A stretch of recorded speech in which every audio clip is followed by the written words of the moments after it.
hamma bilan pachakilashib o'tirib bo'lmaydi bu hayotda. Hamma bilan pachakilashib yashab bo'lmaydi. Unda sizni haqiqiy maqsadingiz qolib ketadi. Men bir nimada suhbatda aytdim, ot bo'ling, changitib keting. Odamlar changingizni muhokama qilsin, siz minglab kilometr uzoqda bo'ling u manzildan. Yeta olmasin sizni hech kim. Qayerdaligingizni bilmasin, bila olmasin.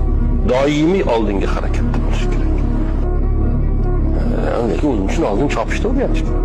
O'tirib, bu yerda yiqildim, bir yig'lab olay, bu yerda yiqildim, bir yig'lab olay bilan odam kuchli bo'ladi.